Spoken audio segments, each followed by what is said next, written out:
शरणं गच्छामि।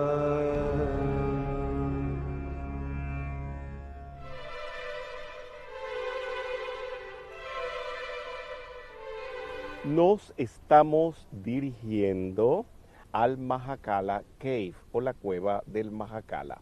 Pero en el Tripitaka no aparece este nombre, sino como el que están viendo allí, Prakbodhi Cave o Prakbodhi Cueva.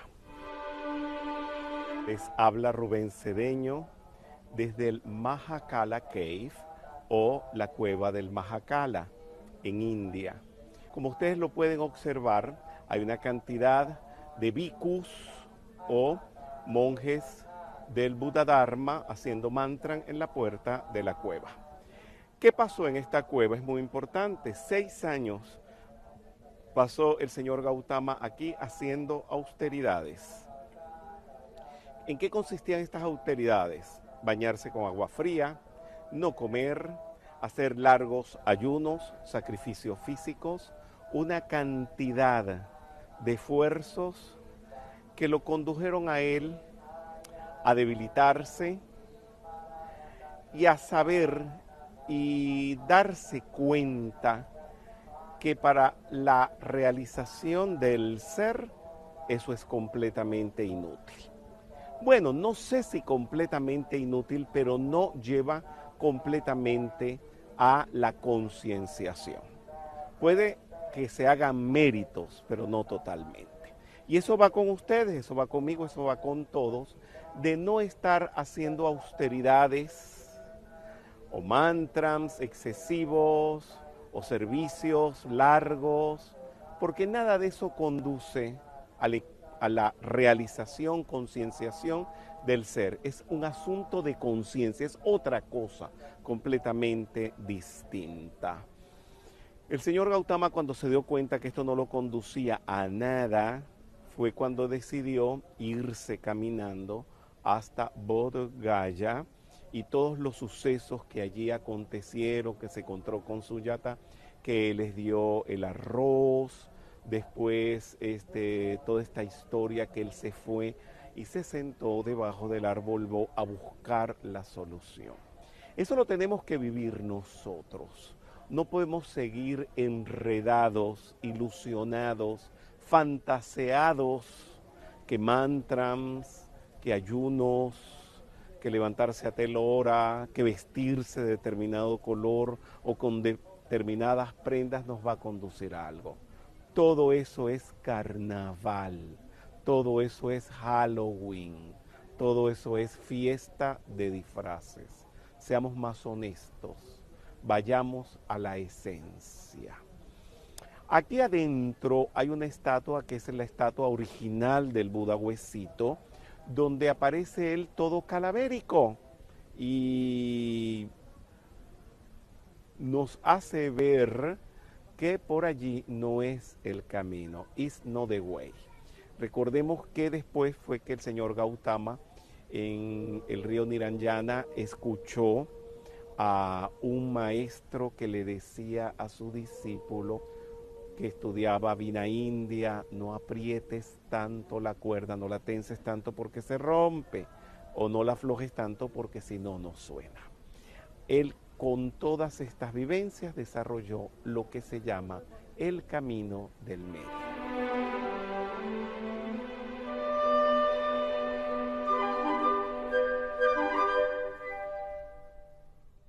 Este es el original del Buda Huesito. Tantas láminas de oro le han puesto encima que ya lo han hecho como una estatua realmente de oro. De verdad, no es pintado en dorado.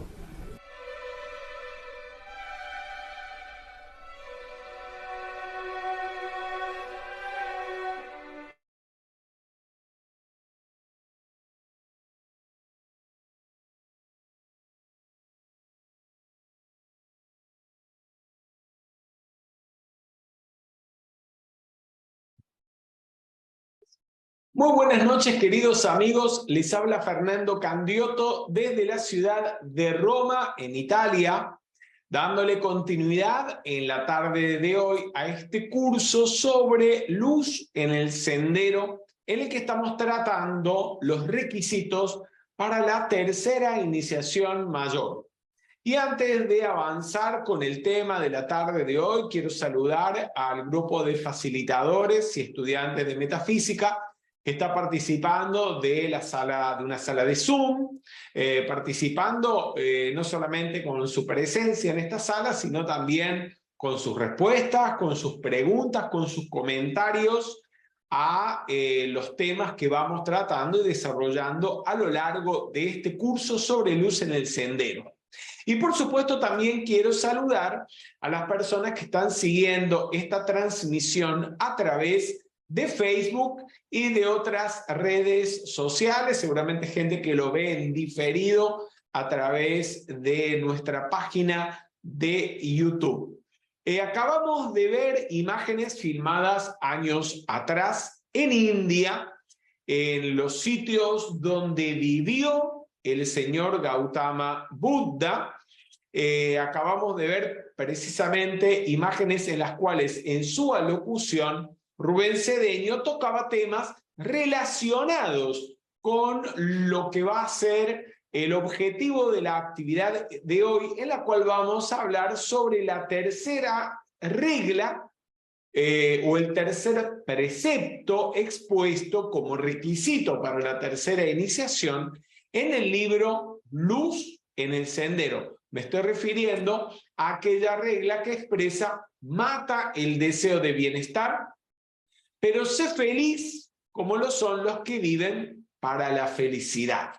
Y lo que acabamos de ver y escuchar tiene relación, ya en algún momento lo vamos a conversar a lo largo de la actividad. Ustedes pueden ver este video y todos los que forman parte de este documental y de la serie de documentales titulados Gautama. Este específicamente es Gautama Concienciación, pero si no me equivoco son 4 videos que forman parte de toda esta serie de documentales en el canal de videos de Rubén Cedeño en YouTube. Buscan Video Rubén Cedeño en YouTube, se pueden suscribir y allí ver no solamente este documental, sino decenas de otros documentales filmados en distintas partes del mundo, sitios de importancia cultural, de importancia metafísica, de importancia interna, y también las conferencias que a lo largo de años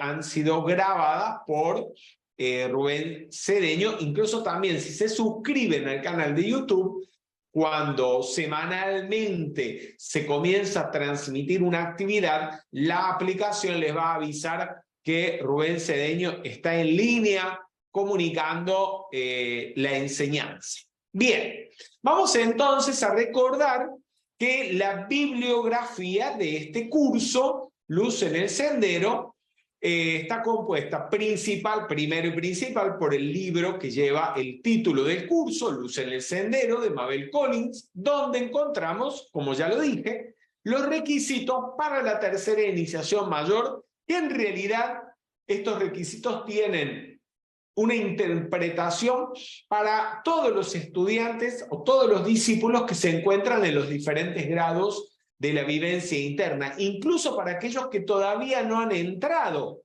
que son candidatos, que se encuentran ya sea en el aspirantado o en el probacionismo, preparándose y generando méritos para entrar en la vivencia interna o en el sendero espiritual, siendo aceptados como discípulos por parte de un maestro de la jerarquía espiritual de Shambhala. Para todos ellos, estos requisitos, estas reglas, tienen un significado y es válido que las estudiemos y que hagamos un esfuerzo por desenvolverlas, por desarrollarlas y aplicarlas en nuestra vida diaria. Pero antes de pasar a la tercera regla, me gustaría hacer un brevísimo repaso y pedirle a los facilitadores de metafísica que están participando de esta sala de Zoom que me recuerden cuáles son las reglas primera y segunda. Vamos a ver quién levanta la mano. ¿Cómo? Se tocan la cabeza, los veo rascarse la cabeza. Ah, no, ahí tenemos dos. Bien, vamos a ver, Virginia Damario, recordame por favor la primera regla. Ok, mata la ambición, pero trabaja como trabajan los ambiciosos. Muy bien. Mata la ambición, pero trabaja como trabajan los ambiciosos, es la primera regla. ¿Y quién me podría decir cuál es la segunda regla? Vamos a ver, Zulma Balfré. La segunda regla, buenas tardes. La segunda regla es mata el deseo de vivir, pero vive como los que desean la vida. Mata el deseo de vivir, pero vive. Como los que Pero desean. Respeta, perdón. Respeta. Como los que la desean. Bien, entonces, ¿y quién me podrá recordar cuáles son las 4 declaraciones preliminares? Se puso más difícil la cosa. Vamos a ver, Nora Manso. La primera es, antes de que los ojos puedan ver, deben ser incapaces de llorar. Bien. La segunda, antes de que los oídos puedan oír, tienen que haber perdido la sensibilidad. Bien. La siguiente, antes de que la voz pueda hablar en presencia de los maestros, debe haber perdido la capacidad de herir o la posibilidad de herir. Bien. Y la última es, antes de que el alma pueda erguirse en presencia de los maestros, es necesario que los pies se hayan lavado en la sangre del corazón. Perfecto, muy bien, aplausos para Nora Manso, ¿sí? Ya Nora Manso ya participó, ahora le toca a los demás en la actividad de hoy, ¿eh? Bien, recuerden que podemos profundizar en estos requisitos, en estas reglas, con los libros Pláticas sobre el Sendero del Ocultismo, volumen 3, de Leadbeater y Annie Besant, y con el libro Tercera Iniciación de Rubén Cedeño. Ustedes están viendo en pantalla las páginas web en las cuales pueden encontrar información para acceder a este material, tanto en el formato virtual como en el formato de libro impreso en papel.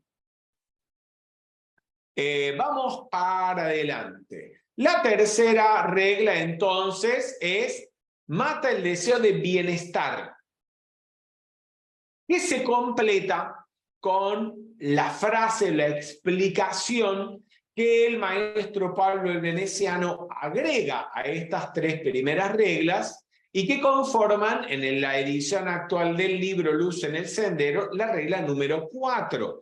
Estoy refiriéndome a la frase que dice: sé feliz como lo son los que viven para la felicidad. Es decir, la regla completa es: mata el deseo de bienestar, pero sé feliz como lo son los que viven para la felicidad. Y a propósito de estas 3 reglas primeras, mata la ambición, pero trabaja como trabajan los ambiciosos.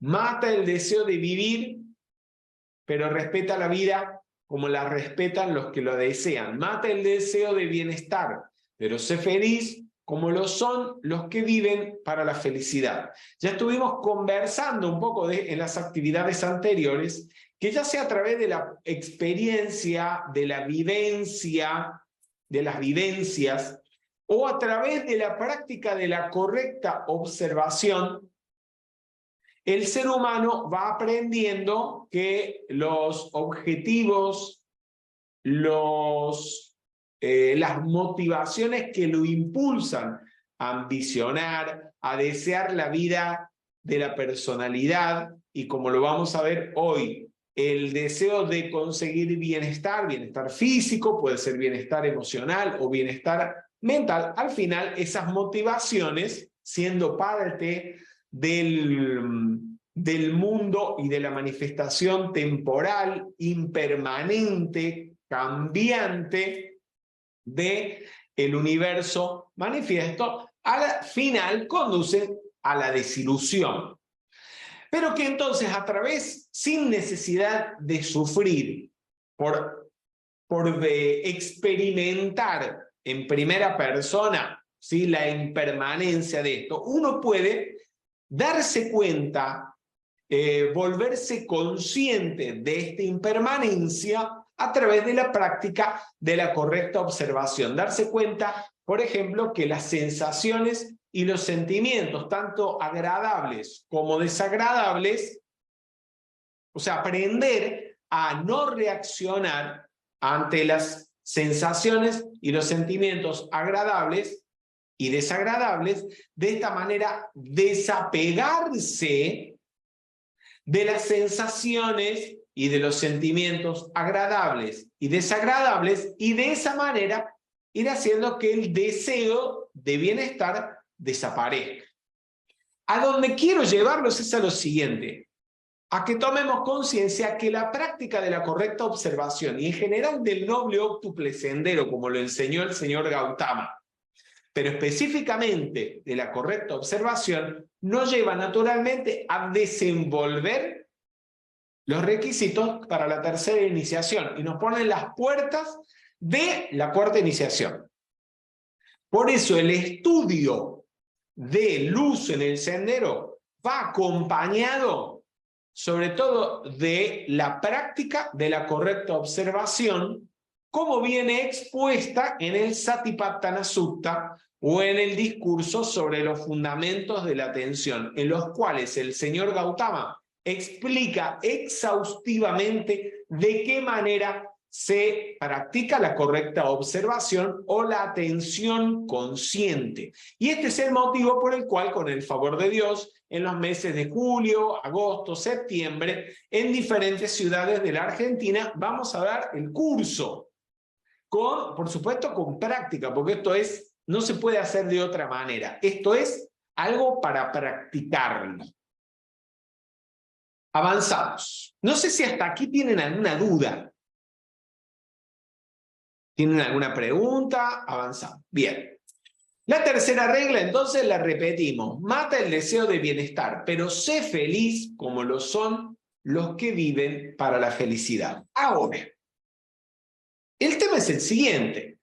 El deseo de bienestar o el deseo de comodidad, como también aparece traducido en el libro Prácticas sobre el Sendero del Ocultismo, esta regla, mata el deseo de bienestar o el deseo de comodidad, nos ha llevado en realidad a los seres humanos hasta el día de hoy hacia adelante, a progresar, a desarrollarnos, en algún sentido a evolucionar, sobre todo en el plano físico, en el plano emocional e incluso en el plano mental. Y les lanzo la pregunta ahora a quienes me acompañan en la sala: ¿de qué manera nos ha servido este deseo de bienestar o de este deseo de comodidad para evolucionar o para progresar? ¿Lo han pensado? Vamos a ver, Zulma Balfré.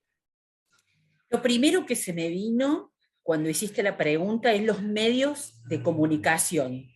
Que antes no existía el celular, por ejemplo, o que no existía internet, y que nosotros evolucionábamos como podíamos y nos llegaban las noticias en un tiempo muy prolongado. Ahora las comunicaciones son al instante. Las noticias que tenés del día de ayer ya son viejas hoy. Todo lo que va evolucionando... no solo. Sí. Las de esta mañana... Las de esta mañana a la tarde son viejas.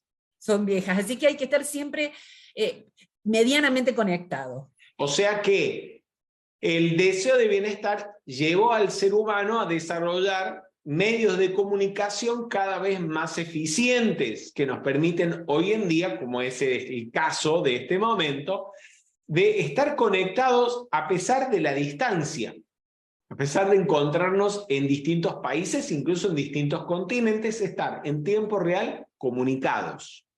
Damián Sorni, ¿querés agregar algo? Sí, se nota mucho también, además de las comunicaciones, se nota mucho en la ciencia y en los medios de transporte, cosa que no nos vamos dando cuenta, que cuando yo era chico, vos tenías que subir la ventanilla por una manija, y ahora es un botón que te la sube, tenés aire acondicionado, reclinable el auto, ni siquiera tenés que girar la cabeza para estacionar, porque tenés la pantallita, una cámara que te muestra hacia dónde va marcha atrás. No, es genial. Es genial.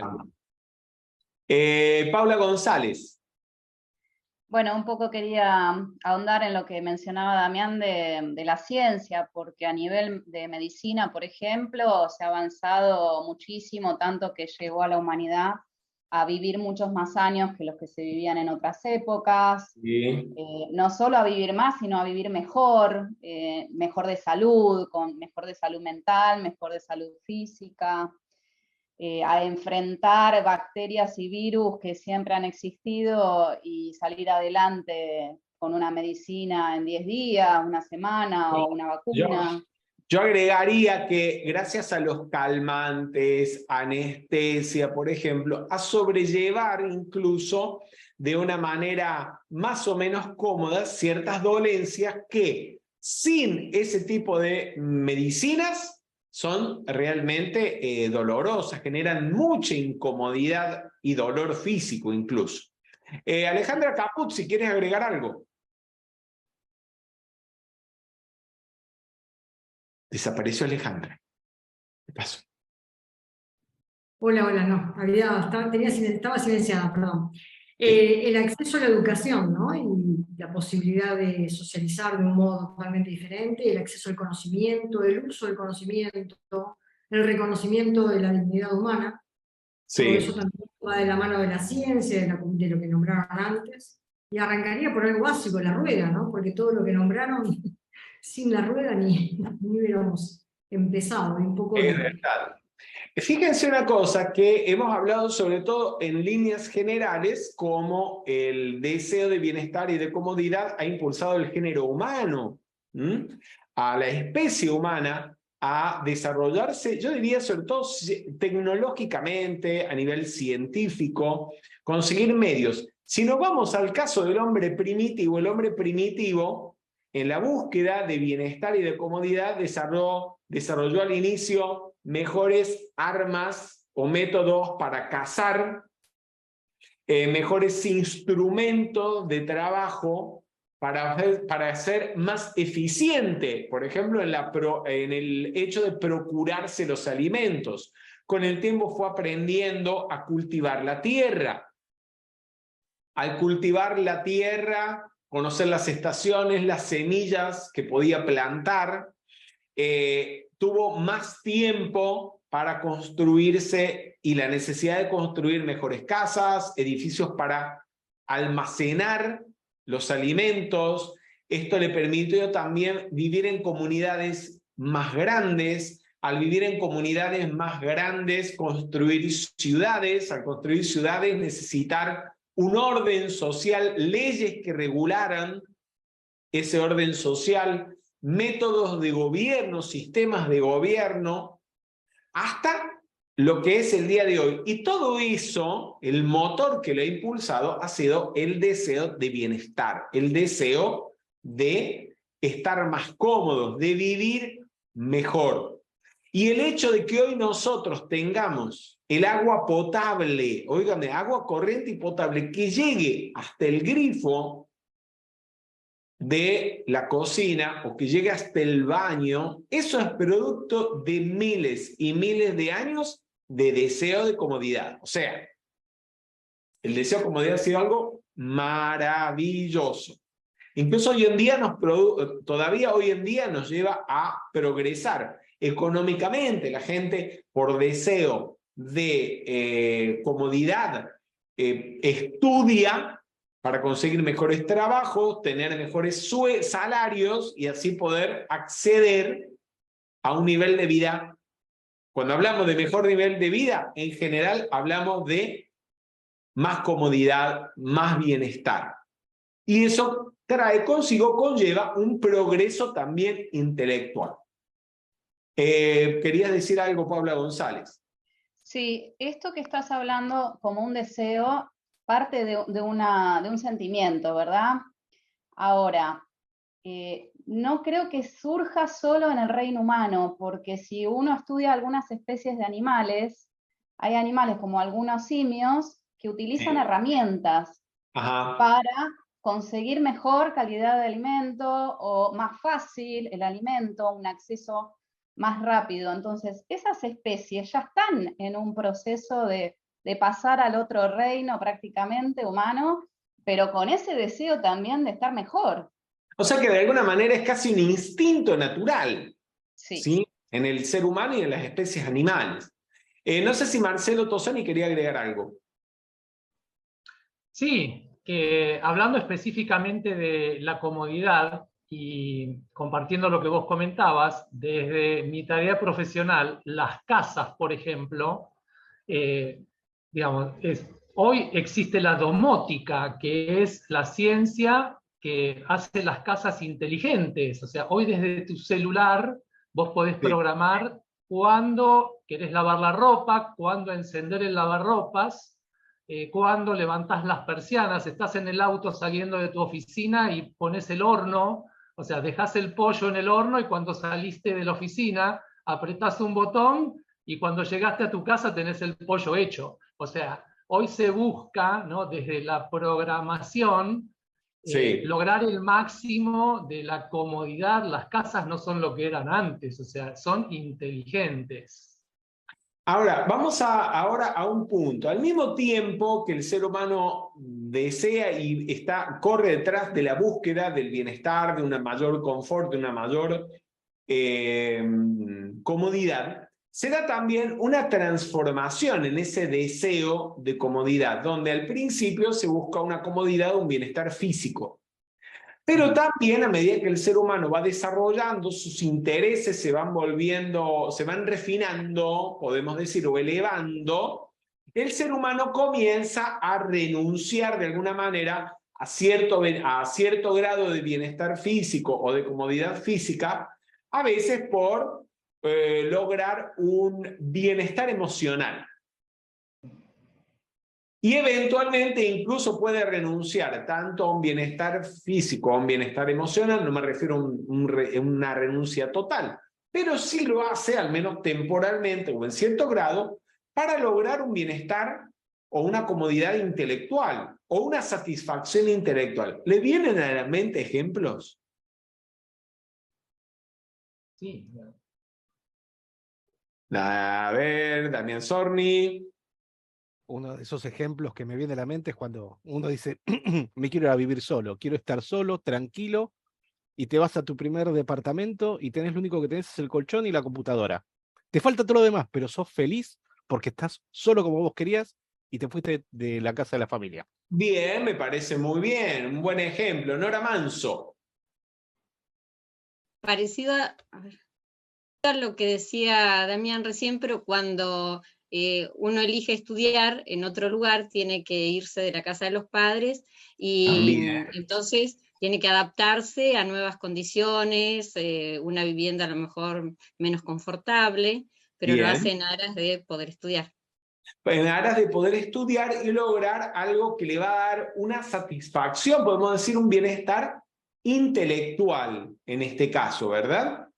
Pero se renuncia en algún grado a esa comodidad física de estar tal vez en casa de los padres, en una casa más amplia o con servicios que en el lugar donde va a estudiar temporalmente no van a estar a su disposición. Vamos a ver Jorge Tronca. Buenas noches a todos. Sí, conozco por ahí mi sobrino, le gusta viajar y empezó a estudiar turismo y ya se despegó un poco de las familias, deja de lado eso para empezar a dedicarse a viajar y encuentra el confort ahí, encuentra el bienestar ahí. Y bueno, estuvo como 6 meses en viaje preparándose justamente por una beca por el turismo. No sé, me pareció... Es un ejemplo. A lo que quiero ir es que veamos cómo, así como ocurría con la ambición, también ocurre con el deseo de comodidad y de bienestar, que va cambiando, se va transformando a medida que también se transforman los intereses de la persona, los intereses personales, y de alguna manera se van refinando. Y a su vez el ser humano es capaz de renunciar, al menos en cierto grado, a un tipo de bienestar para adquirir otro que en ese momento considera superior o es de su mayor interés.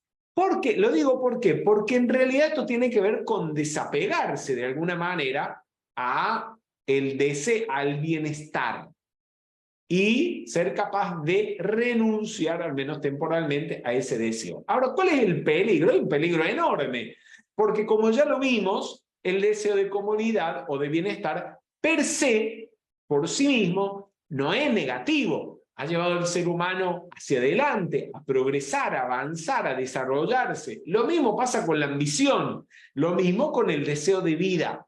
Y si estos deseos son anulados completamente, pero no son equilibrados, podemos decir, o reemplazados por algo interno, una fuerza interna que lleve al ser humano hacia adelante, producen apatía, producen inacción, producen en algunos casos menosprecio o desprecio por la vida en los planos superiores, por la vida en los planos inferiores, por la vida en el mundo, digamos, de la humanidad, de la gente común y corriente, e incluso pueden llevar a una sensación de creerse superior espiritualmente, desarrollar cierto tipo de orgullo intelectual o espiritual.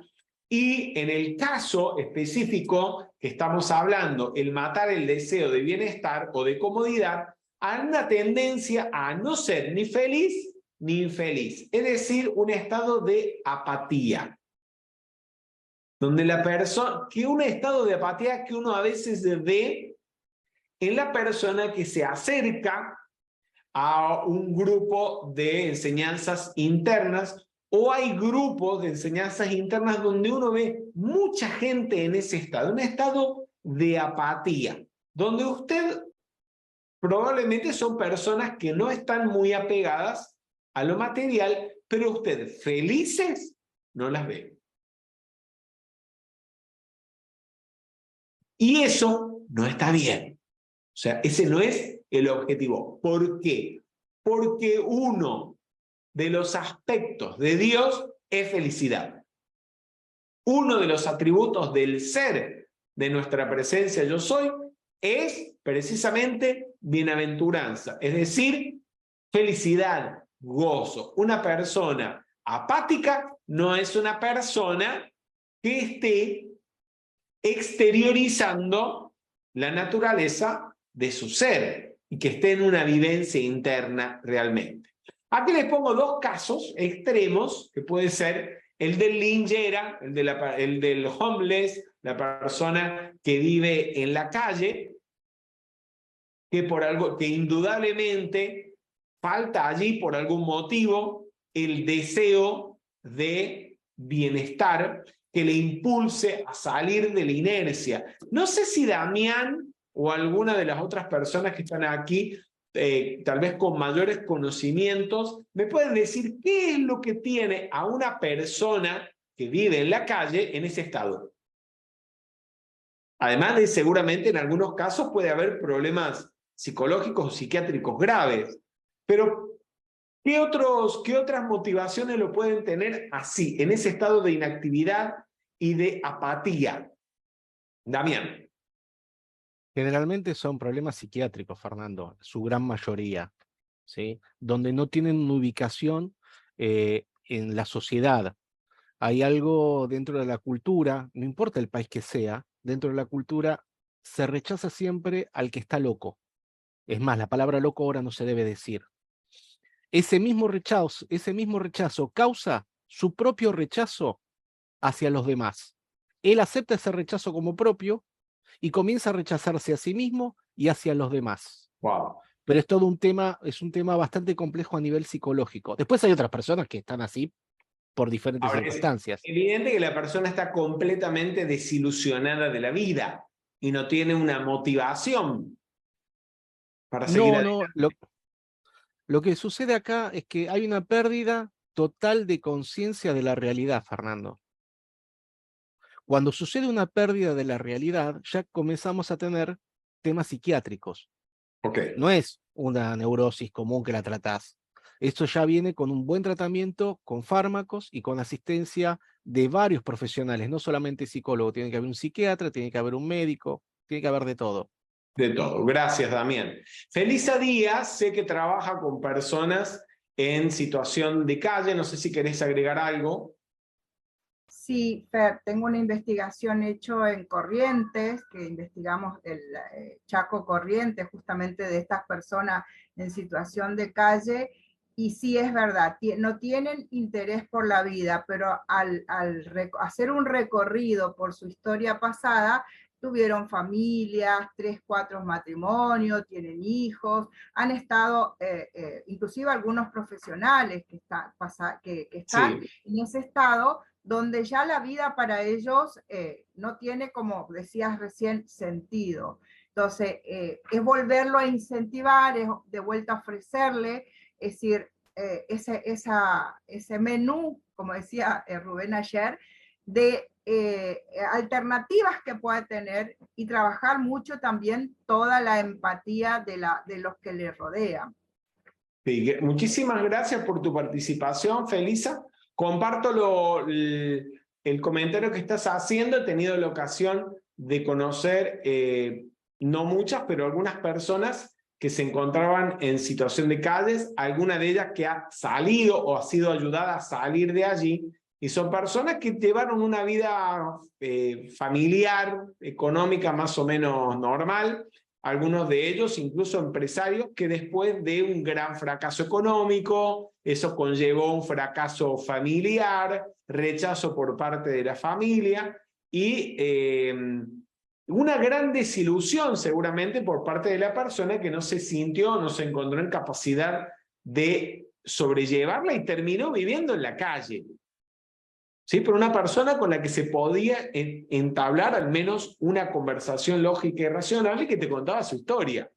Y algunos que con la ayuda de asistentes sociales, por ejemplo, logró salir de ese estado. En el otro extremo encontramos al linjera, ¿no? Perdón, al samyasin, al renunciante, que es algo que todavía hoy en día se ve mucho en la India, que es la persona que conoce los requisitos de la vivencia interna, pero a lo mejor ha caído en una mala interpretación de esta sentencia, mata el deseo de bienestar, y buscando matar ese deseo de comodidad o de bienestar, se inflige a sí mismo incomodidades, molestias o incluso dolor físico, probablemente o casi seguramente, de manera innecesaria. ¿Sí? Y de esto nos conversaba Rubén Cedeño en el video que vimos al inicio de la actividad de hoy, cuando nos hablaba de las vivencias del señor Gautama antes de su iluminación, cuando hizo la práctica de prácticas ascéticas, que lo llevaron casi al borde de la desencarnación por inanición, por no darle al cuerpo de comer lo que necesitaba. Bien, al respecto, fíjense lo que dice el maestro Saint Germain. Muchas falsedades se han dicho acerca de matar el deseo. Hacer eso conduciría a caer en un estado de apatía. O sea, cuando se dice matar el deseo, hay que agregarle la explicación. Y esto fue que permite interpretar correctamente la sentencia. Esto fue lo que hizo el maestro Pablo el Veneciano con cada una de las reglas del libro Luz en el Sendero. En este caso, mata el deseo de bienestar, pero sé feliz como los que viven para la felicidad. Matar simplemente el deseo conduciría a caer en un estado de apatía.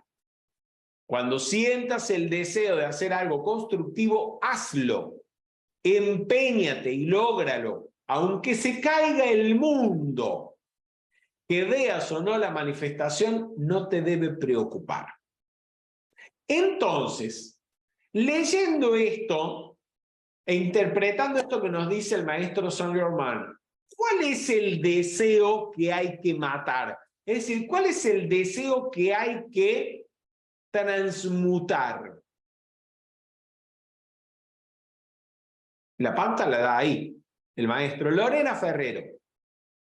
Hola Fer, creo que sería matar el deseo de vivir solamente para vivir bien. ¿Cómo podemos sintetizar, resumir? Y vivir solamente trabajando para tener una buena casa, para... ¿Podemos ser más sintéticos? Sí, para satisfacer los deseos personales. ¿Cómo se llama ese deseo? Bueno, deseo podría ser... De la personalidad. Los deseos personales o deseos... De la personalidad. O deseos... ¿Egoístas? Egoístas, exactamente, los deseos egoístas. Deseos egoístas y deseos destructivos. Deseos que sean negativos, destructivos o egoístas. Eso es lo que hay que ir transmutando. Pero por eso dice el maestro, cuando sientas el deseo de hacer algo constructivo, hazlo. Porque el deseo constructivo es una expresión en tu cuerpo emocional, un reflejo en tu mundo emocional de la voluntad de Dios, de la voluntad de tu ser interno. Pues si no tenés deseo, te queda como en linchera, en la calle, a lo mejor no en situación de calle, porque tenés un bienestar económico, pero entonces te quedas en tu casa sentado en una butaca sin hacer nada, nada por vos, ni por vos ni por nadie, en un estado de apatía y de desinterés. Podemos juntos entonces hacer esta afirmación. Yo soy la actividad manifestada y el poder sostenedor de toda cosa constructiva que yo desee. Yo soy la plena realización y el tratamiento perfecto para precipitar lo que yo deseo y sé que es lo perfecto que tiene que hacer mi ser externo para precipitarlo. Gracias, Padre. No hay virtud alguna en la incomodidad. La incomodidad a la que se somete hoy en día el Samyasin en Oriente, las incomodidades a las que se sometían muchos santos místicos y devotos aquí en Occidente durante toda la era pasada, durante la era de Piscis, incluso encarnaciones de grandes maestros como San Francisco de Asís. Estamos viendo allí dos fotos, la de que está a la derecha, donde está mi persona sentado, muestra una parrilla sobre la cual dormía San Francisco de Asís en el monte Averna, que fue donde recibió los estigmas San Francisco de Asís. Imagínense la incomodidad de dormir sobre una parrilla de metal o sobre la piedra desnuda. Y a la izquierda, una reliquia que se conserva aún hoy en día en Assisi, en la Basílica de San Francisco, que es el bloque de madera que usaba como almohada. O sea, en vez de usar una almohada para apoyar la cabeza, era un bloque de madera, algo duro. Entonces, todo esto se hacía en una búsqueda de desapegarse, de desenvolver una indiferencia ante la incomodidad, podríamos decir. Pero indudablemente también esto tenía una repercusión en la salud física. También por eso muchos de estos santos tuvieron vidas muy breves y terminaron desde el punto de vista físico con una salud muy deteriorada, sin lugar a dudas. La semana pasada estuvimos un poco conversando, ¿no?, sobre cómo los ángeles del plan divino llevan a las almas a encarnar en diferentes, no solo en diferentes países y culturas, sino también en diferentes circunstancias para que desarrollen y aprendan lo que les falta. Y a veces para equilibrarlas, simplemente. Como fue el caso del maestro El Moria, que en su última vida, para equilibrar tantas encarnaciones como gobernante, lo mandaron a encarnar como artista, poeta, músico, actor de teatro, en su última encarnación como el poeta irlandés Thomas Moore. También les hablé del caso del maestro Pablo el Veneciano, que en una vida anterior fue el filósofo neoplatónico Plotino, que vivió precisamente aquí en Roma, que llevaba una vida muy austera. No vivía en la calle, ni vivía en caverna, vivía en una casa bien de una discípula, pero él era muy austero en su manera de vivir, de alimentarse, de vestirse, e incluso no permitía que lo retrataran o que esculpieran una imagen de su persona para no fomentar la adoración de una imagen, ¿no? Que no es parte de la esencia y de la realidad. Y que entonces después lo mandaron encarnar como pintor. Y no solo un pintor, sino un pintor en una época dorada de la República Veneciana, en la cual fue, junto a el Tintoretto, el pintor mejor pagado, que le encanta, vivía de fiestas en fiestas, con acceso, por supuesto, a la clase más adinerada, opulente, y el gusto por esa opulencia, por esa belleza, lo vemos reflejado en los cuadros que pintó, que son una maravilla. Algo similar le pasa al maestro Buthumi, que pasa de esa encarnación como San Francisco de Asís, donde viene una vida de completa renuncia, incluso física, a todo tipo de comodidad, a pesar de haber nacido hijo del hombre más rico del pueblo, de Assisi, vive toda esa vida de renuncia y en la próxima vida lo mandan a encarnar como el Yaya Han, como el emperador de la India, que más rico no podía ser y más opulencia no podía tener. Y de esa manera equilibran. ¿Sí? Eso nos tiene que dar la idea de que el asunto no va por cuestiones externas, sino es internamente estar desapegado. Internamente desarrollar esa actitud de no aferrarse ni a las sensaciones agradables, ni rechazar las desagradables, porque ni rechazar las desagradables o las agradables. Porque donde quiera que veamos rechazo, ese rechazo atrae lo rechazado.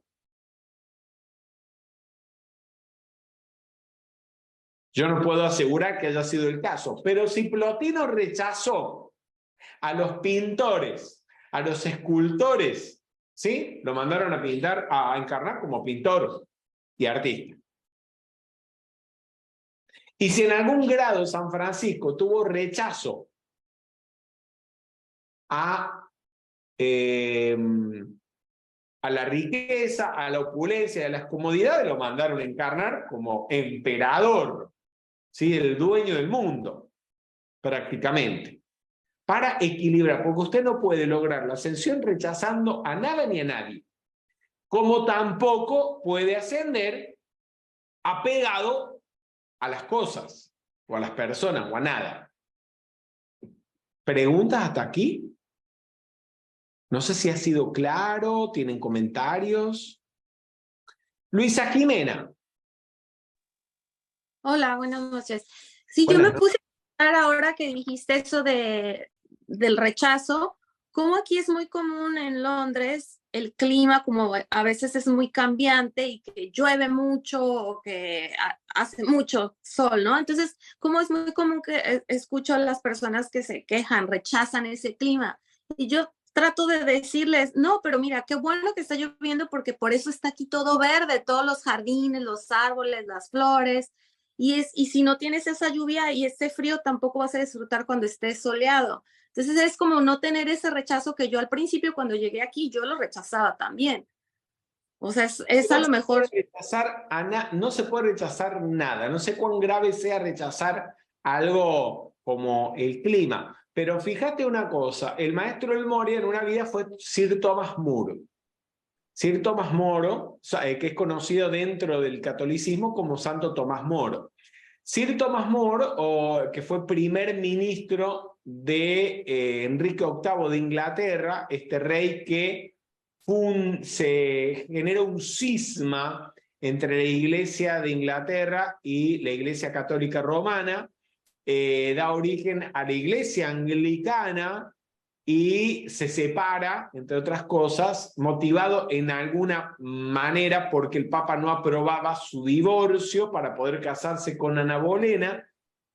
Santo Tomás Moro termina decapitado por no apoyar a Enrique VIII. Piensen, era el primer ministro, era el rey, o sea, el hombre más importante y más poderoso después del rey, y no aprobaba el accionar de Enrique VIII.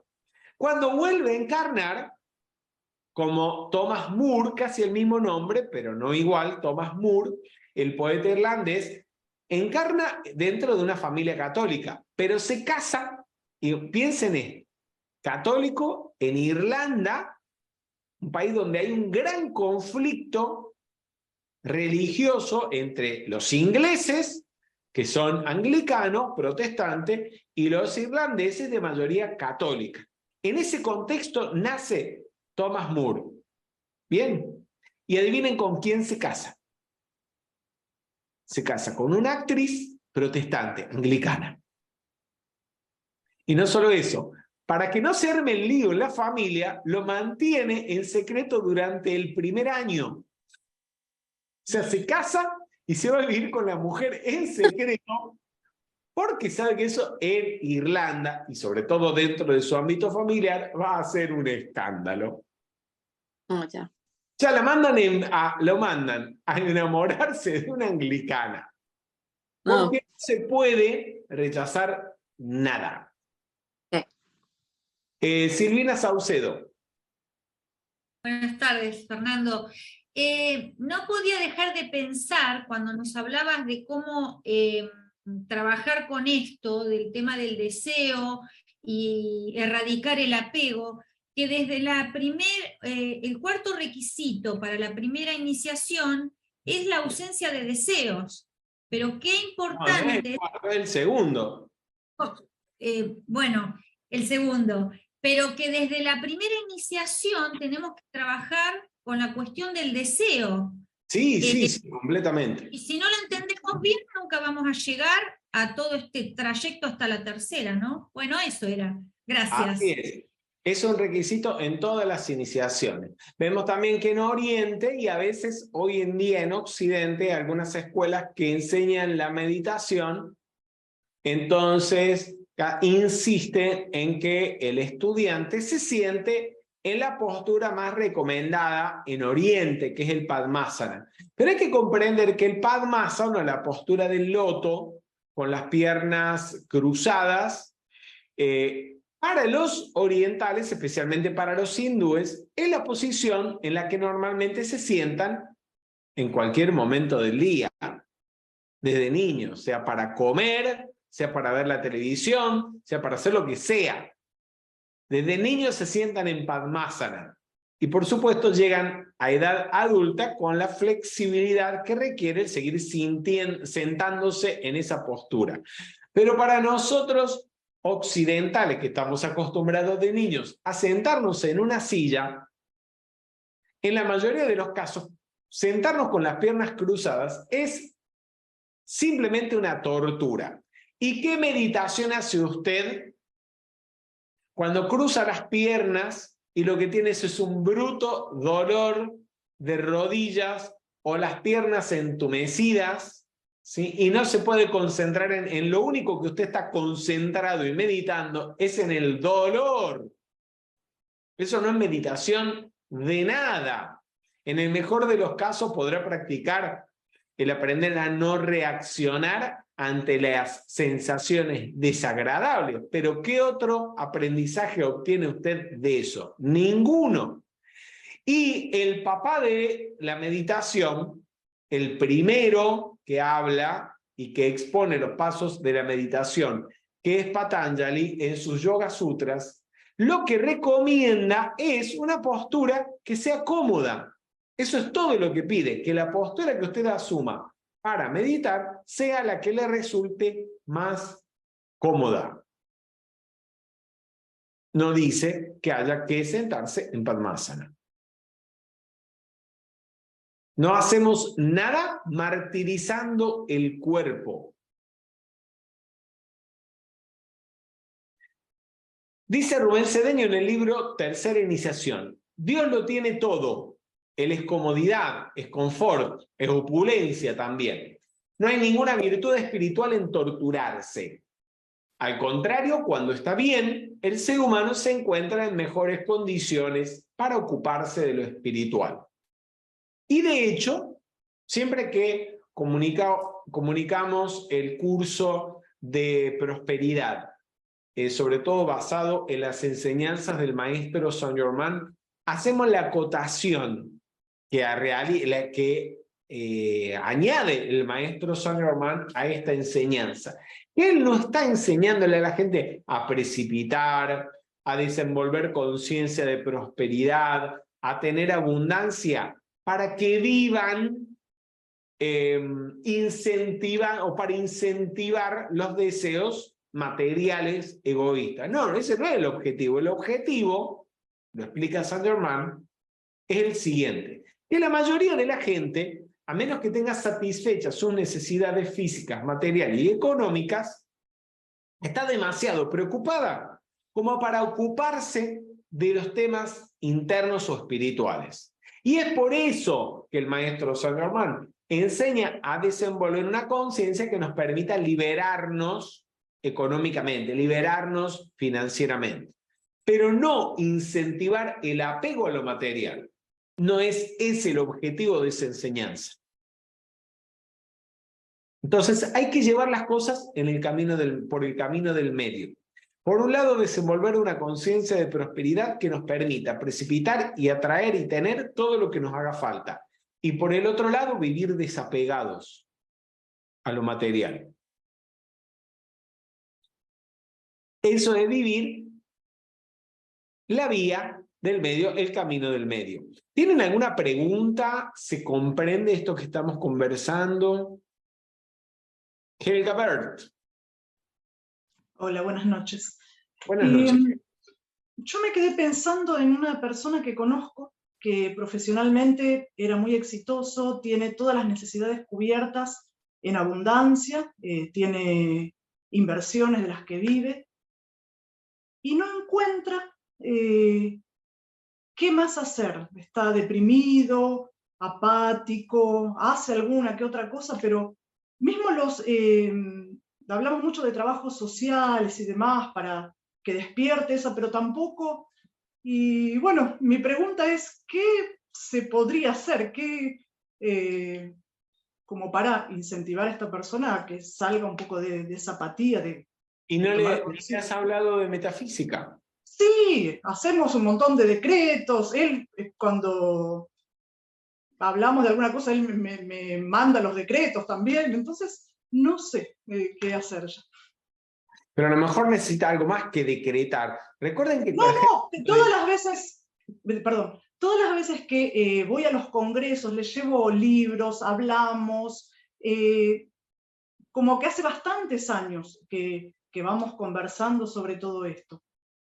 Y no sé qué más hacer. Esto tiene que ver con lo que hemos hablado, porque él se encuentra en ese estado de apatía o en ese punto muerto que hemos tocado en las últimas 3 actividades, en el que se encuentra la gente cuando generalmente a raíz de las vivencias se han dado cuenta de lo vacío de la vida en el mundo material, la vida enfocada en objetivos materiales o incluso objetivos emocionales o intelectuales, y ante esa vacuidad llegan a un desinterés por todo y no encuentran con qué sustituirlo,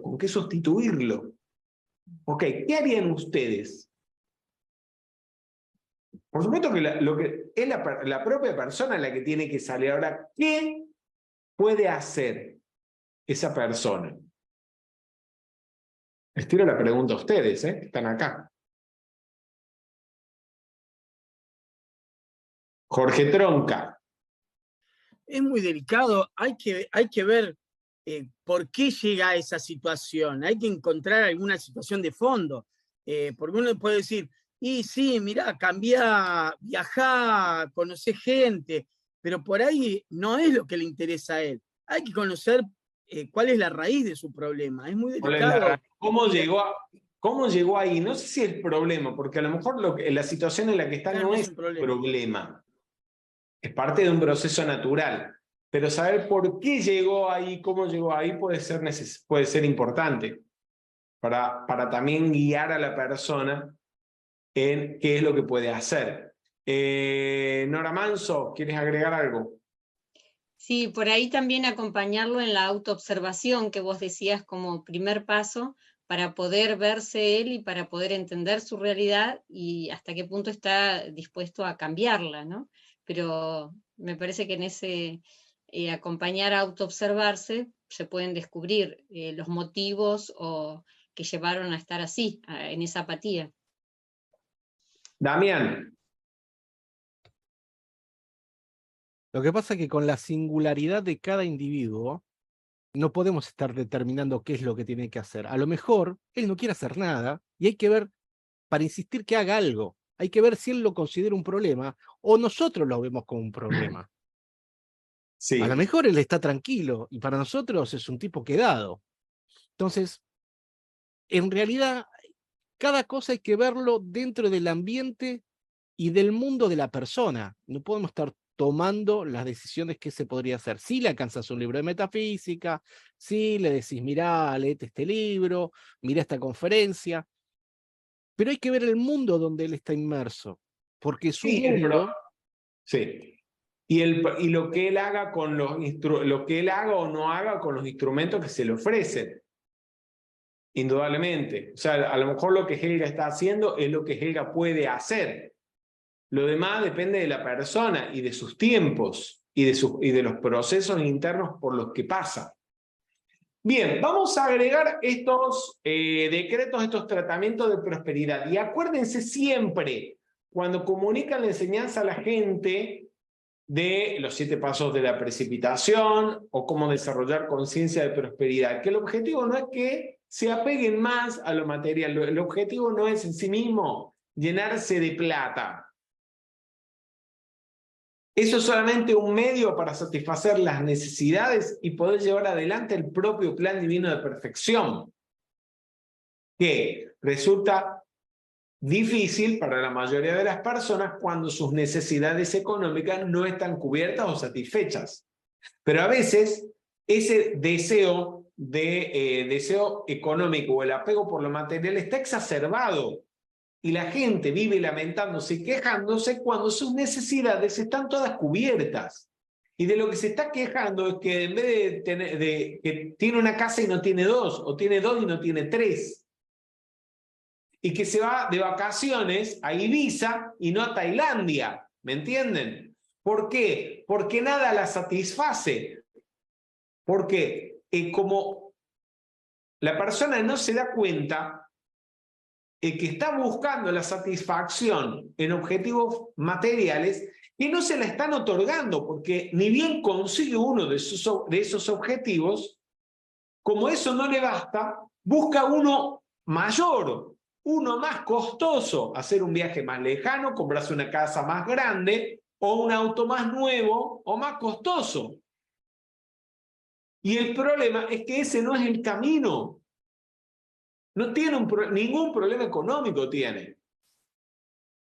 El tema es dónde está enfocando su atención. Bien, vamos todos juntos a hacer el tratamiento. Yo soy la riqueza de Dios en acción ahora manifestada en mi vida y en mi mundo. Yo soy la presencia gobernante, dirigiendo en perfecto orden divino, comandando la armonía, la felicidad y la presencia de la opulencia de Dios en mi mente, mi hogar y mi mundo. Gracias, Padre. En definitiva, el objetivo de esta tercera regla de luz en el sendero, la recordamos. Mata el deseo de bienestar, pero sé feliz como los que viven para la felicidad. Se trata de estar dispuesto, de no estar apegado al bienestar, no estar apegado al confort y la comodidad. De manera de estar dispuesto cuando es necesario a renunciar, puede ser temporalmente, a ese bienestar o a cierta comodidad, y que el apego a la comodidad no sea un obstáculo que nos impida prestar el servicio que sea necesario. Que no nos impida el apego a la comodidad y el confort utilizar nuestros vehículos inferiores, la personalidad, para aquello que es necesario hacer. Si usted, por ejemplo, para prestar servicio, puede ser colaborando en las comisiones para un congreso de la enseñanza interna, por una actividad, tiene que levantarse temprano e ir a buscar al aeropuerto a un facilitador que llega de otra ciudad o de otro país. O levantarse temprano para participar en alguna de las comisiones como guardia o la librería y pasar buena parte del día de pie, recibiendo a la gente con un rostro amable. O dígame, en los congresos internacionales donde la comisión, los que participan de la comisión de la librería, generalmente no tienen prácticamente descanso, no tienen receso, porque mientras el resto de los asistentes tienen su tiempo de descanso, ellos están ocupados con la atención de las librerías. Todo eso es, de alguna manera, una renuncia interna a ese deseo de bienestar, de comodidad o de confort. Incluso hay gente que no participa específicamente de las comisiones o específicamente de esa comisión de librería por apego a la comodidad. ¿O no? Se ríe Paula González. Otro tanto ocurre con el caso de los facilitadores para llevar la enseñanza a un barrio dentro de nuestra propia ciudad, a una localidad cercana. Uno a veces dispone del automóvil, pero si no es del automóvil, uno hay que irse en el autobús o tomar el metro, en ocasiones en un horario pico. Uno renuncia a ese apego a la comodidad o al confort para poder prestar un servicio. Y cuando ocurre que los estudiantes ponen excusas. No puedo ir, me gustaría ir a tal evento, pero es que hay que viajar 1 hora en colectivo. Y uno, para ir a dar las actividades, comunicarles la enseñanza a esos mismos estudiantes, ha hecho ese mismo viaje 50 veces en un año. Ese estudiante está apegado a la comodidad, amén de que le falta interés. Porque a veces no es, recordemos que cuando interés hay, el individuo se sacrifica físicamente. O sea, renuncia a la comodidad e incluso ni siquiera lo ve como una renuncia. O sea, usted por ver a una persona, a veces viaja horas en colectivo, en auto, en avión, gasta mucho dinero para ver a esa persona. Porque lo que sobra es el interés. Y ni siquiera ve como un sacrificio o un sufrimiento, ni se da cuenta de la falta de comodidad y del esfuerzo físico que se hace, porque uno lo hace con felicidad. De eso se trata.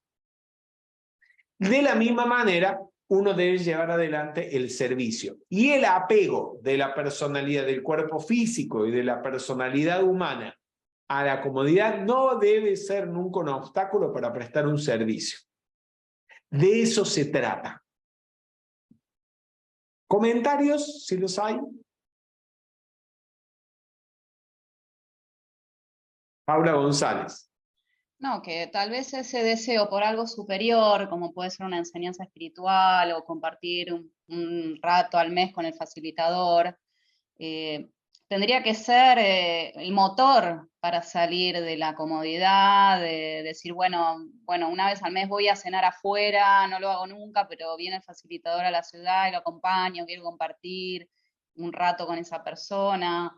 ir a preparar el salón, estar presente, porque tal vez sean esas poquitas horas que uno pueda compartir con el grupo y con el facilitador para conocerse más y para aprender más también, al estar más cerca, ¿no? Sí, cuando por apego a la comodidad y a esa sensación de bienestar, no hay una respuesta consona con lo que se está recibiendo.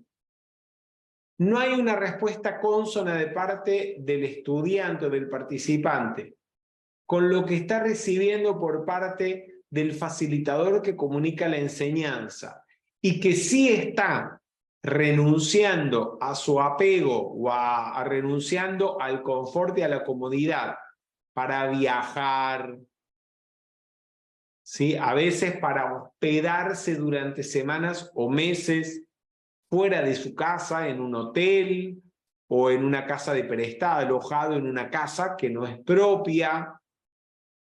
A veces con dificultad para llevar una dieta regular, porque cuando uno está viajando continuamente es difícil a veces comer como uno come cuando está en su casa. Entonces, cuando hay ese desbalance donde hay el que comunica la enseñanza está dando y dando y dando, y de la otra parte, por falta de interés, porque eso es falta de interés, y apego a la comodidad, no hay una respuesta consona, hay un punto donde el que recibe no puede seguir recibiendo, porque se está endeudando kármicamente.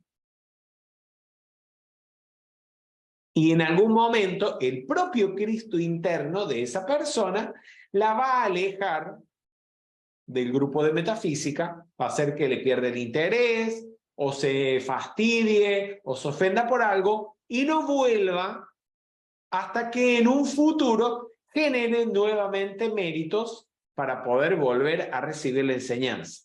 Porque no hay una expresión, no está demostrando gratitud e interés con los hechos. Piensen que hay facilitadores que pasan el año entero viajando o que para poder llevar la enseñanza a una ciudad, a un país, pasan días, semanas o meses hospedándose en un pequeño departamento, durmiendo en el piso. Yo esto lo he visto personalmente a Rubén Cedeño, primero que nada en Buenos Aires, porque los primeros años en los que se hospedaba en casa en Buenos Aires, vivíamos en un departamento, en un monoambiente muy pequeño, con un colchón en el piso, con un mínimo de incomodidades, por no decir, con un mínimo de comodidades, por no decir con muchas incomodidades. Y sin embargo, jamás se quejó. Otro tanto cuando se hospedaba en la ciudad de Nueva York e viajaba para dar conferencias. Era más o menos la misma circunstancia. Y encima soportar las críticas de personas ignorantes, pero maliciosas, que creen que ese facilitador vive todo el año en hoteles 5 estrellas. Se podrá dar ocasionalmente que lo inviten a una ciudad o a un país y la persona que lo invite lo hospede en un hotel 5 estrellas. Pero eso no quiere decir que sea su vida y viva así todo el tiempo. A veces toca un hotel 4 o 5 estrellas cómodo y a veces toca un monoambiente con un colchón en el piso y el baño en el pasillo, porque ni siquiera hay un baño independiente para el departamento. Para hacer eso hay que tener un grado de desapego a la comodidad y al bienestar. Y a eso se refiere el Maestro Jesús cuando dice: los zorros tienen sus cuevas y las aves del cielo sus nidos, pero el Hijo del Hombre no tiene dónde reclinar su cabeza. Eso es lo que le toca al discípulo. Eso es lo que les toca a todos algún día. Para estar servicio como un servidor mundial. Dice Leadbeater, al respecto de la satisfacción emocional, cuando el bienestar o la comodidad que se busca no es tanto la física, sino la emocional. Muchas personas que desdeñan la comodidad física se sienten excesivamente infelices cuando no están emocionalmente en calma o cuando imaginan que no reciben la respuesta que sus emociones merecen. ¿Qué entienden ustedes por esto? Bueno, le voy a hablar yo primero. Yo me siento identificado con eso. Cuando dice, se sienten excesivamente infelices cuando no están emocionalmente en calma. Yo a lo mejor la incomodidad física no me afecta, pero a veces el sentirse emocionalmente, no sentirse bien, tranquilo o armónico, o hay algo que incomoda, puede perturbar a la persona a un grado donde quisiera desaparecer sin no ver a nadie. Eso es producto de la identificación con las emociones. Cuando usted no está tan identificado con el cuerpo físico, usted observa la incomodidad, las sensaciones desagradables que percibe el cuerpo físico, pero con cierto desapego. Es un problema del cuerpo, que se aguante el cuerpo. Pero cuando estás identificado con el cuerpo emocional, sos vos el que está incómodo. Sos vos el que está sufriendo. Entonces, es necesario practicar la observación de las sensaciones emocionales o de los sentimientos y desapegarse también a eso, porque uno no es el cuerpo emocional. Pero esto también tiene otras interpretaciones. No sé si les viene algo a la mente. A Damián no le viene nada. A mí sí me viene. Y les voy a dar los ejemplos. Se está haciendo referencia a Leadbeater también a la excesiva susceptibilidad o a la susceptibilidad emocional. La gente que se ofende por cualquier cosa. Porque se olvidaron de la fecha de cumpleaños. Entonces, en vez de estar feliz el día de su cumpleaños porque recibió 50 llamados o mensajes, se está lamentando o quejando por el uno que se olvidó. Y ese uno que se olvidó le amarga a la persona el día. Eso es un excesivo apego a la comodidad o a la satisfacción emocional. O la persona que se enoja, se ofende, porque en una circunstancia de la vida, alguien, la hermana, la tía, ¿sí? Un primo, no la llamó o no lo llamó. Y no se percata de todos los que sí se ocuparon de él en ese momento. Zulma Valfred. Bueno, ahora con esto que estás explicando, la identificación con el cuerpo emocional, recuerdo lo que me costó evitar la crítica, por ejemplo, cuando yo veía fiestas de 15.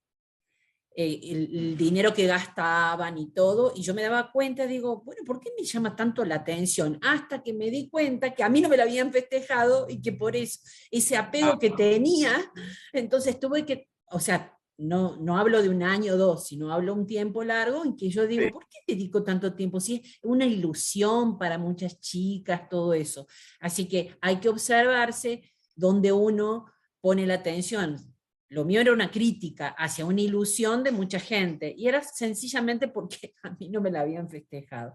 Así y la pregunta, a lo mejor aún si te lo hubieran festejado, te lo hubieran ofrecido festejarlo, tal vez no te hubiera interesado, porque a quien no le interesa. Exacto. O preferiría hacer otra cosa. Pero la pregunta ¿es tu plata la que están usando para festejarle los 15 años? Para nada. ¿Es tu tiempo? Para nada. ¿La tenés que organizar vos? No. ¿Y qué te importa, entonces, si ellos no están matando a nadie, no están robando y no le están haciendo daño a nadie? ¿Qué te importa lo que hagan con su tiempo y con su dinero? allí lo que hay es un deseo también de satisfacción mental, de que los demás piensen como uno. Y eso lleva mucho a la crítica.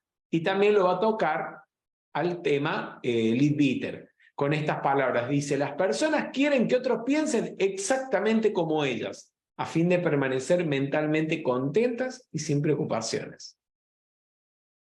Ni hablemos de las discusiones terribles que se arman en una reunión familiar, de amigos, de colegas o de conocidos, por cuestiones de política o de religión, cuando las opiniones son distintas. Pero a veces las discusiones se pueden armar hasta por cuestiones tan superficiales como la que acaba de plantear Zulma, que te agradezco, Zulma, que la plantees, porque no me había venido a la mente. Me perdonan la palabra. Discutimos y peleamos por boludeces que no le importan a nadie, más que a la persona que las hace, y que no afectan negativamente absolutamente a nadie. Pero el hecho de que nosotros veamos o pensamos las cosas de manera distinta, o nuestros intereses son diversos, pues los intereses de la humanidad son tan diversos como la cantidad de seres humanos que hay. Entonces, ¿y por qué tiene que desear o pensar igual que vos? ¿O le tiene que gustar? ¿Qué aburrido sería el mundo si a todos les gustara lo mismo y les interesara lo mismo? Tendríamos un mundo monocromático si todos fueran igual a nosotros. Seríamos como el ejército de los clones de la Guerra de las Galaxias, donde todos están vestidos del mismo color. Sería un mundo horrible. Gracias a Dios hay gente con diversos gustos y diversos intereses, porque eso eso es lo que le da la variedad, de lo que le da el gusto a la vida. Paula González, ¿querías hablar algo? Fernando, ¿podríamos pensar que entonces este deseo de bienestar, ya sea a nivel físico, emocional, intelectual, hasta espiritual, viene a colación de una identificación con los vehículos inferiores? Si uno no tuviera identificación con eso, directamente ese deseo como deseo no se generaría, me parece. Totalmente. Y veis por eso que, a ver, cuando se hace la práctica de la correcta observación, eso está expuesto en el Satipatthana Sutta, o el discurso sobre los fundamentos de la atención. Al final de cada párrafo, donde el señor Gautama expone la práctica de la observación de la respiración, o de las sensaciones, o de las emociones, o de alguna parte del cuerpo, por ejemplo, puede ser de la postura del cuerpo incluso, siempre al final hay un punto que se repite. Y es que la correcta observación debe ser practicada con atención consciente, percatándose del surgimiento y de la desaparición, ya sea de la sensación, de la postura, del sentimiento, del pensamiento. Es decir, que lo que se debe observar y concienciar siempre es la impermanencia, para no apegarse a ello. Reconocerlo como impermanente y no apegarse. Toda esa práctica conduce a no identificarse con el cuerpo físico, con las sensaciones o el cuerpo vital, con las emociones o el cuerpo emocional, con los pensamientos y el cuerpo mental. Y así entrar espontáneamente, no por la búsqueda, sino por medio de la negación, en un estado de vacío o en el estado de conciencia crístico. O sea, se alcanza el estado de conciencia crístico al darse cuenta que uno no es nada de eso. Y dejar de ver el yo en el no yo, o el yo como la personalidad, pero no por intelectualizarlo, sino por observarlo en los hechos, como una vivencia directa. Ese es el objetivo de esa práctica.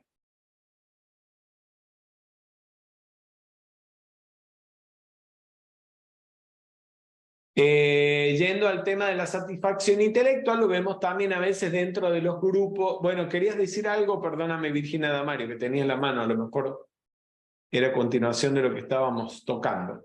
Sí, con ese tema de la comodidad intelectual o mental, me está pasando que organizo toda la semana con los horarios con mi trabajo de las clases de castellano, mañana, tarde, noche, los horarios para metafísica, todo eso.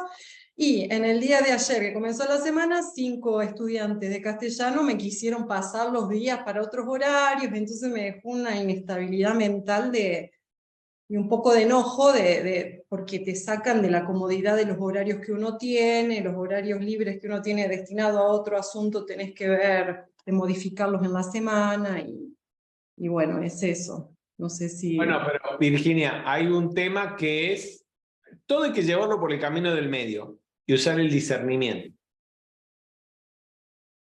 Si vos le permitís, si vos tenés con una persona citas estipuladas, a menos que haya un caso de fuerza mayor, pero no creo que 5 personas hayan tenido un caso de fuerza mayor al mismo tiempo, el mismo día. Lo que son es unos desordenados, que es otra cosa. Si vos se lo permitís una vez, te lo van a seguir haciendo. Y ellos te van a dirigir la vida y te la van a desordenar a vos. Una cosa es que ante una situación imprevista, uno tenga que superar ese apego a tenerlo todo ordenado, y otra cosa es que uno viva en el desorden expuesto a las decisiones arbitrarias que otras personas tomen a último momento y que te implican. Ok. No sé si resulta claro lo que estoy diciendo. Sí, es entendible. Y hay que ponerse firme. A menos que diga, voy a practicar el desapego pero eso sería ya desapego al orden. No se trata de eso. Zulma Valfred. Continuando el ejemplo que trajo Virginia, pero recordando cosas personales, ella hablaba de que esa desprolijidad de la gente le generó enojo. Y después vos le diste la explicación. Ok, en la observación yo tengo que ver que no puedes cambiarme toda la semana, desordenar todo, pero no me tengo que enojar a la vez. O sea, esa es la observación que vos decías. No me tengo que enojar, no. Porque si yo me planteo, no me tengo que enojar, tengo 2 conflictos. Uno, que estoy enojado. Y el otro, que deseo no enojarme. Entonces hay un conflicto con el hecho. Lo que hago es observar el enojo sin alimentarlo, diciendo, pero qué desgraciado, son una porquería, son unos desordenados, los voy a matar, les voy a subir el precio, les voy a cobrar el doble la hora porque son unos desgraciados. ¿Vamos? Y sin entrar en el otro extremo de rechazar el enojo, sino simplemente observarlo. Si el enojo, el sentimiento, lo observo desapegadamente, se extingue, porque no hay nada que lo esté alimentando. Pero si yo me enojo porque me estoy enojando, le estoy alimentando el enojo. Y mientras siga en esa actitud, puedo pasar una hora, un día, una semana enojado.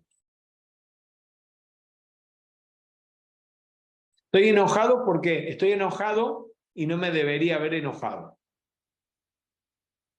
En esa trampa de la mente vive cayendo el ser humano.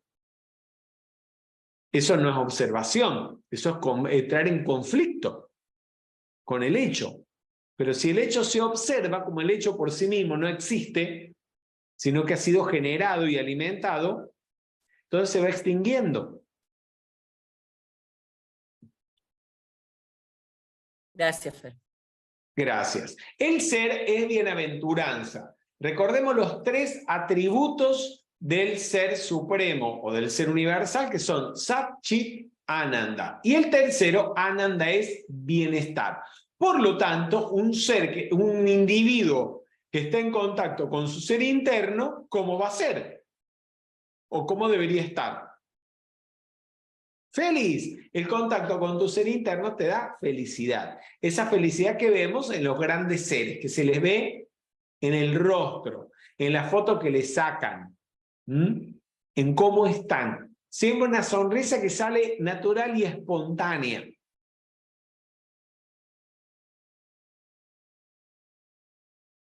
Que es reflejo de ese contacto con el ser interno. Acá, antes de terminar, quiero tocar 2 o 3 puntitos que menciona Liv Bitter que son muy interesantes y que tienen que ver con esto. Dice, deber de ser felices. Con frecuencia nos sentimos lastimados, ofendidos o preocupados. Eso no es karma del pasado. Muchas de las dificultades que padecen los individuos se deben enteramente a la manera en que asumen sus experiencias. ¿Qué entienden por esto?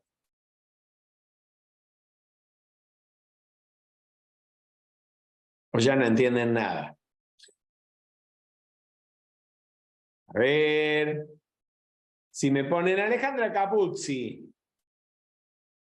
Que no es solo lo que te pase, sino qué haces con lo que te pasa, o cómo afrontás o cómo tomás lo que te pasa. ¿Podrías dar un ejemplo de esto? Eso muchas veces ocurre, que hay personas que comparten la misma vida porque son hermanos y pasan las mismas experiencias y tienen ante la misma experiencia 2 comportamientos diferentes. Hay gente que ante una situación de dolor o conflicto a veces asume un resentimiento y el otro que transitó lo mismo tal vez no. O muchas veces no lo vive de la misma forma. Bien. A ver, Nora Manso, ¿querés agregar algo? Sí, como decía recién Alejandra, hay situaciones en las que la actitud define cómo te vas a sentir, si más feliz o menos feliz, cómo te va a afectar. Por ejemplo, si alguien, vamos a poner un caso de nuestro facilitador, si no te vienen demasiados estudiantes a la actividad y vos te angustiás o sea, no sabes qué hacer con esa situación, te sentís infeliz cuando en realidad podés reprogramar la actividad sintiéndote feliz y hacer de eso algo mucho mejor para tu vida. Miren, yo tomando por ejemplo el caso que planteó Virginia Damario. No hablaría de karma porque no hay nada tan grave en la situación. Si es un karma minúsculo. Pero digamos, el hecho es que la llaman 5 personas para cambiarle los horarios de la actividad de castellano que ya les tienen que impartir en la semana. Eso, como mínimo, algún grado de incomodidad puede generar en el sentido que ella tiene que tomarse un tiempo, ya sea para contestarles, o para reprogramar las actividades, o para suspender alguna, en caso de que no lleguen a un común acuerdo. Eso es el hecho. Ahora, todo lo que ella pueda agregarle a eso, diciendo estos desgraciados, son unos desordenados, brasileros tenían que ser, bla, bla, bla, por ejemplo, todo eso no es karma. Todo ese malestar, sobre todo emocional, que se genera y mental que se genera a ella a sí mismo, no es producto del karma, sino de la forma en que ella estaría enfrentando la situación. ¿Vamos? Bien. Si nuestro estudio de la enseñanza espiritual nos ha dado algún fruto, debemos decir, no me importa la actitud que otras personas tomen. Eso no es asunto de ellos, o sea, cuando no hay aprobación por parte de otros. Asunto mío es tener cuidado de no ofenderme, no preocuparme y de mantenerme en paz. No importa cómo actúen o piensen esas personas. Esa es la actitud que debemos aprender a desarrollar. Hay una frase genial del maestro Saint Germain que hace referencia a esto. Dice el maestro Saint Germain: nosotros, hablando de los maestros de sabiduría, formamos parte de una hermandad que ha aprendido la ley de no ofender y no sentirse ofendidos. Basta. Y esa ley, no ofender y no sentirse ofendido, la tenemos que practicar nosotros si un día vamos a llegar a ser maestros de sabiduría. Podemos afirmar: yo soy la presencia armoniosa que prevalece siempre por encima de cualquier condición.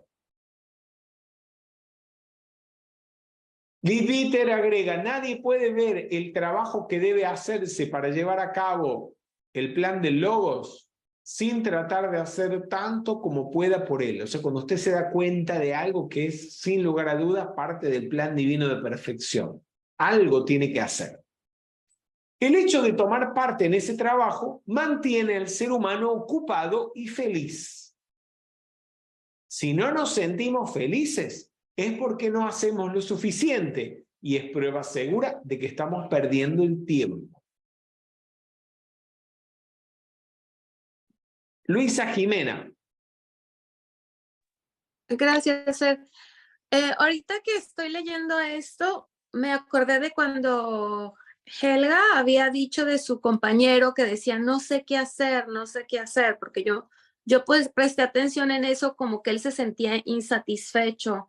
Y yo pensé que cuando uno da un servicio, hace caridad o da ayuda, eso siempre hace feliz a la persona.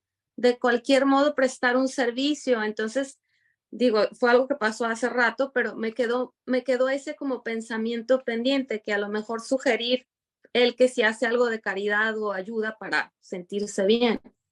El tema, Jimé, es que la persona lo tiene que hacer motu propio. Porque se da cuenta de que hay que hacer y porque tiene la voluntad de hacerlo. Pero si lo hace porque otro le dice, ah, mira, haz esto que te vas a sentir bien. Si lo está haciendo porque otro se lo dice, es posible que no tenga la actitud correcta o necesaria para que eso sea en realidad una obra de caridad. A lo mejor lo hace y está esperando agradecimiento, que es lo normal, que espera la gente por una acción bondadosa, y si no recibe el agradecimiento o el reconocimiento esperado, se sienta peor que antes. Se deprima más. Sí, bueno, sí, es cierto. Ahora les pregunto, ¿por qué hacer una obra de servicio? O mejor dicho, ¿por qué llevar adelante parte del plan divino de perfección debería siempre dar felicidad?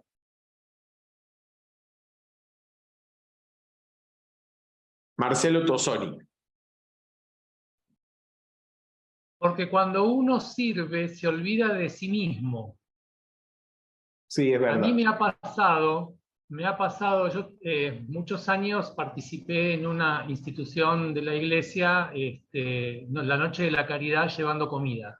Sí. Y yo me acuerdo que esa noche era la más feliz de la semana, porque era olvidarme de mí, de mis problemas, de mis cosas, de mis situaciones, y dedicarla a hacer un servicio, a hacer el bien, y ver cómo los demás disfrutaban con esa situación. Es como que uno se va y trabaja por un objetivo en común, y todo lo que, o sea, yo volví a mi casa renovado, olvidándome de todo lo que me había pasado. O sea, el servicio hace que uno se olvide de sus propias situaciones y pueda avanzar mucho mejor, y digamos, con mucha más armonía. El sufrimiento, sobre todo el sufrimiento psicológico, surge cuando la atención está puesta sobre uno. Claro, exactamente. Sobre los propios intereses insatisfechos, ¿no? Exacto. ¿Alguien quiere agregar algo? La pregunta, no, te agradezco por la respuesta y está más que correcta. Pero la pregunta trataba de ver si podíamos unir un poco cuando hablamos de los atributos esenciales del ser, entre ellos es que son Sat, Chit, Ananda, ser, conciencia, bienaventuranza, felicidad. ¿Cómo me relacionan eso, los atributos del ser, con el hecho de que trabajar, llevar adelante parte del plan divino, te da felicidad? Sandra Enríquez. Bueno, Fer, por ejemplo, cuando uno presta un servicio y que uno renuncia a la comodidad, al confort de la vida y todo, se va encontrando esa bienaventuranza, ese gozo, esa felicidad interna de hacer algo por las demás personas. Cuando uno ve a estas personas, no sé, por ejemplo, cuando uno les comunica la enseñanza y uno está parado enfrente, uno ve la gente cómo reacciona ante lo que uno puede estarle compartiendo, y cuando, por ejemplo, la actividad termina, la gente a uno se le acerca a agradecerle por, no sé, algo no me que uno escuchaste dijo. la pregunta. No escuchaste la pregunta. Nora Manso. En el caso de los 3 atributos, pienso que al realizar una actividad de servicio, se es y se puede sentir la unidad con el otro ser, y nos damos cuenta, por eso la conciencia, adquirimos conciencia del ser, y eso en esa unidad del ser es que da alegría, da felicidad. ¿Tenemos conciencia del ser por prestar un servicio? Que nos damos cuenta. O sea, toda la gente que está prestando un servicio tiene conciencia del ser. Se da cuenta, pero se da cuenta de que es feliz a través de lo que da, de lo que es. ¿Y la gente es feliz o se da cuenta de que es feliz? Es feliz, es el ser feliz. Ok, ¿por qué es feliz qué es el plan? A ver, ¿el plan divino de perfección qué es? Aquello que nos hace felices, aquello que vinimos a cumplir y que es perfecto, que es la voluntad de Dios. Es la voluntad de Dios. El plan divino de perfección es la voluntad de Dios. Sí. Entonces, cuando estás haciendo parte del plan divino de perfección, ¿qué estás haciendo? La voluntad de Dios. Estás haciendo la voluntad de Dios. Y Dios es Ananda. El problema, ahí no lo que te está dando felicidad no es ni la conciencia. Podés estar consciente o no consciente de que sos feliz. Pero el hacer el plan divino de perfección, en eso está implícita la felicidad. Eso es lo que está diciendo Leadbeater.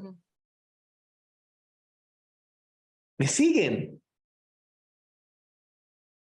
Y si una persona no está feliz es porque está perdiendo el tiempo y no está haciendo su plan divino, no está haciendo la voluntad de Dios. Cuidado cuando definimos el plan divino de perfección, decimos, es lo que nos hace feliz. No, hacer el plan divino de perfección te hace feliz. No hacer algo en particular, ese que te da felicidad, que puede ser una felicidad temporal, es el plan divino de perfección. Es hacer el plan divino de perfección, está implícito en hacerlo la felicidad. Zulma. Siguiendo lo que decía Nora y lo que estás explicando. Perdonen, porque a mí me puede dar mucha felicidad ir y tomarme un helado. Ahora, que acá en la esquina hay una heladería buenísima. Pero eso no es necesariamente parte del plan divino de perfección. Simplemente quise tomarme un helado, fui, me lo tomé, y como me gusta, me sentí feliz en el momento. Es muy diferente a estar llevando adelante una acción que sea parte del plan divino de perfección. Una acción que implique llevar adelante los planes del Logos. esa acción puede incluso reportar algún tipo de incomodidad física y sin embargo dar felicidad. ¿Por qué? Porque Dios, el ser, es bienaventuranza.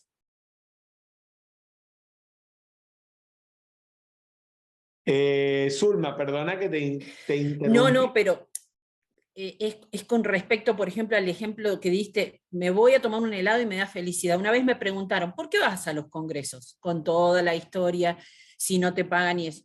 Y yo contesté, pero hace como un tiempo atrás, porque me hace feliz.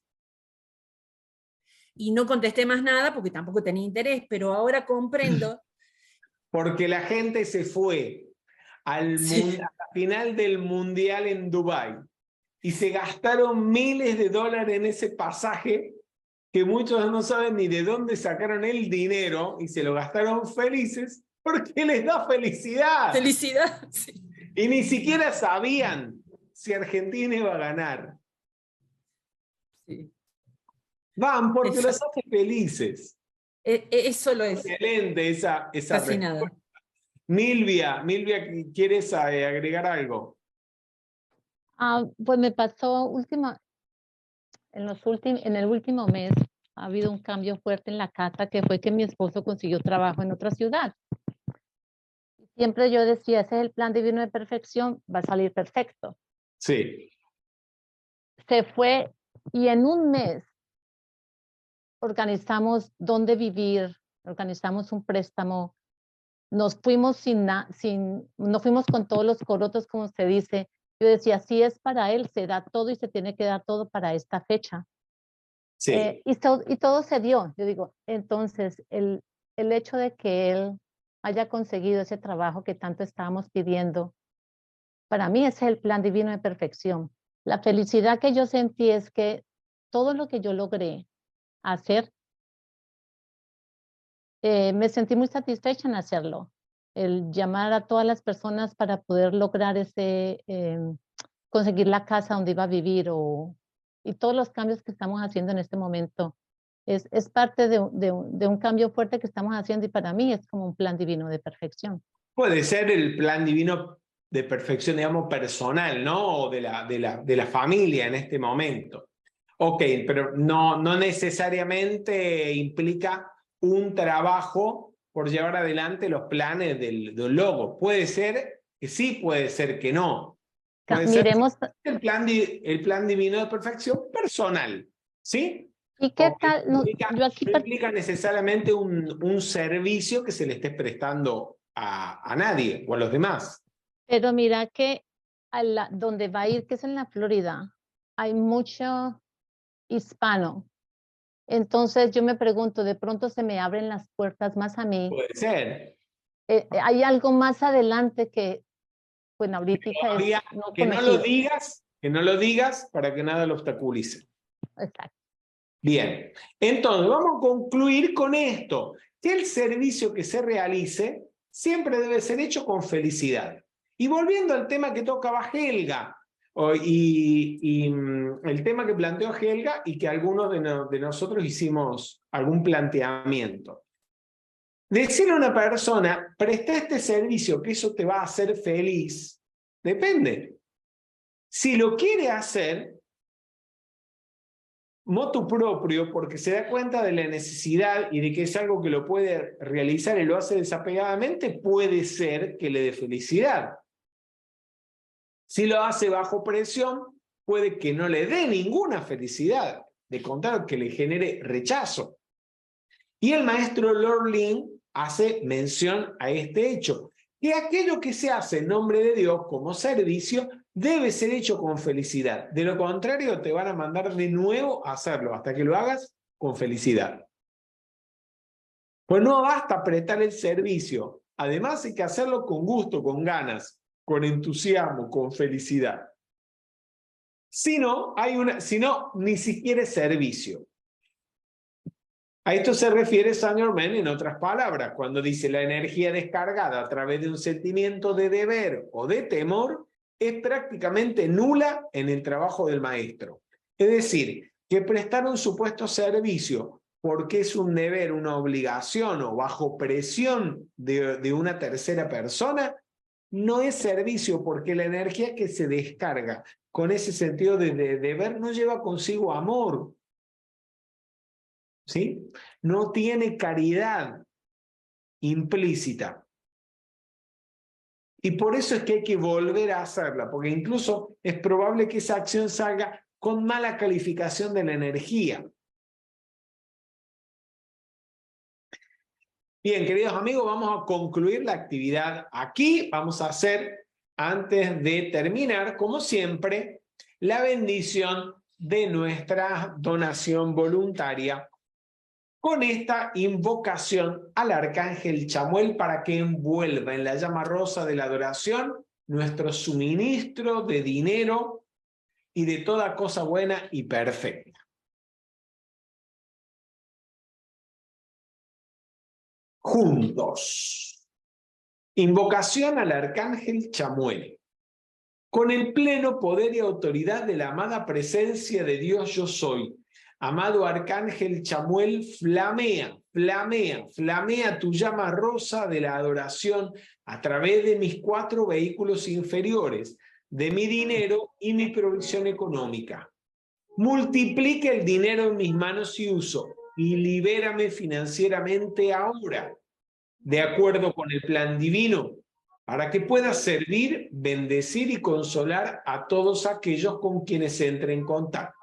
Yo acepto que este decreto está cumplido por el más sagrado nombre de Dios que yo soy. Gracias, Padre. Bien, queridos amigos, me despido hasta la próxima semana, hasta el próximo martes a las 19 horas, cuando continuaremos, con el favor de Dios, con este curso sobre luz en el sendero. Les habló Fernando Candiotto desde la ciudad de Roma. Que tengan ustedes muy buenas noches y muchas gracias por su atención y por su participación. Gracias. Muchas gracias, Fer.